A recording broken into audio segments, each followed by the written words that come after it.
There are moments A work of fiction.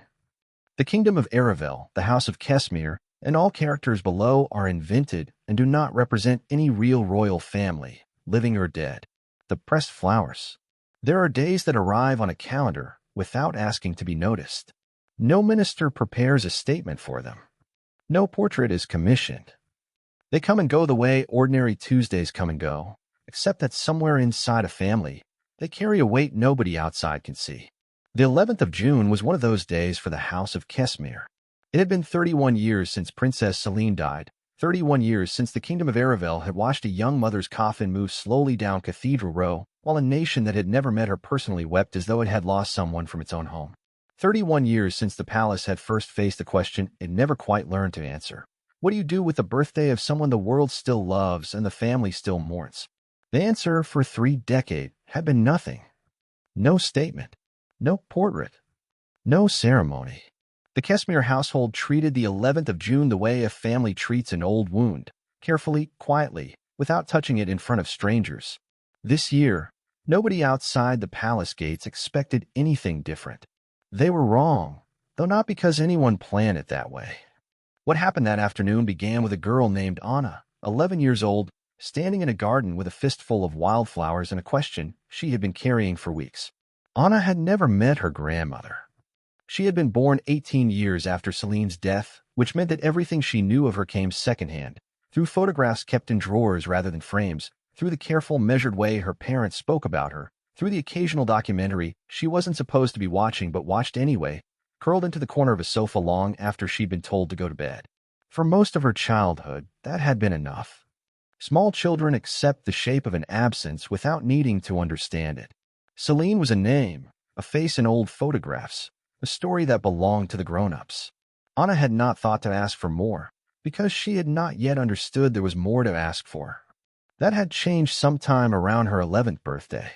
It is a strange age, 11, old enough to notice that adults sometimes go quiet mid-sentence, old enough to sense the story has edges nobody wants to walk her up to, and young enough still to ask about it directly, without the self-consciousness that would arrive a few years later and make the question feel too heavy to say out loud.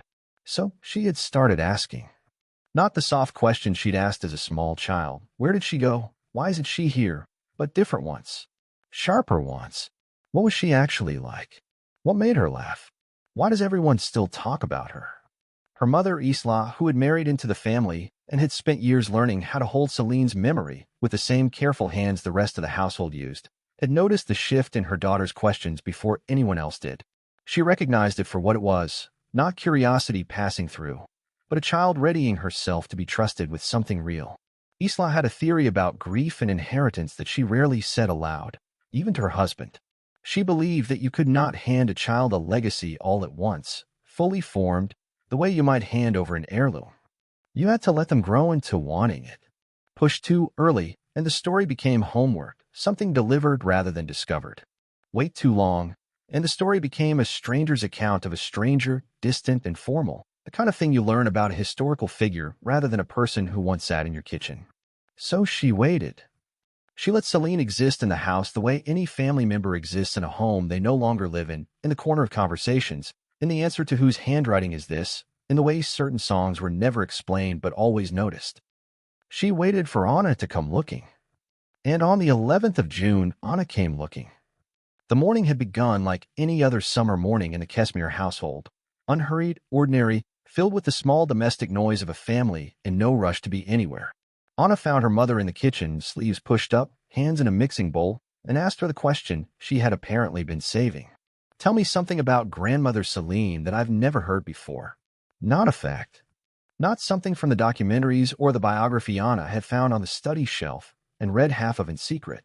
Something true in the smaller, harder-to-find way, the way only a person who actually knew someone can offer. Isla set down the bowl. She has told very few people what that pause felt like, the 11-year-old in front of her waiting patiently, unaware of how large the request actually was.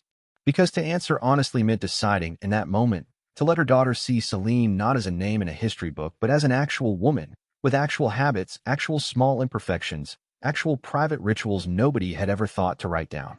She thought for a long moment. Then she told Anna something she had heard from her husband years earlier, something almost nobody outside the family knew. Celine used to press flowers between the pages of her books. Not for any occasion, not as a project. Just when she found a flower she liked on a walk or in a garden, she would tuck it into whatever book was closest and forget about it. Until years later someone would open an old novel and find a paper-thin violet pressed flat against the page, a small, accidental time capsule. It wasn't a grand story. It wasn't the sort of detail that ends up in a biography or a museum placard. That was, in a way, exactly why it mattered. It was the kind of thing you only know if you actually loved someone. The kitchen went quiet for a moment. And then Anna asked if she could do it too. Today. That afternoon. Not as a lesson, not as something arranged for later. Right then, because it was her grandmother's birthday, and because her grandmother had done it, and that felt like reason enough. What followed, according to the people who were there, was one of the quietest and most affecting afternoons the family had shared in years. Anna went out to the garden with an old book from the study, one that had belonged to Celine, its spine soft with age, and began choosing flowers with a seriousness that startled the adults watching from the terrace. She did not grab the first bloom she saw. She walked the length of the garden twice, considering, discarding, circling back. She chose slowly, deliberately, the way someone chooses something they understand to be important, even if they couldn't have explained exactly why.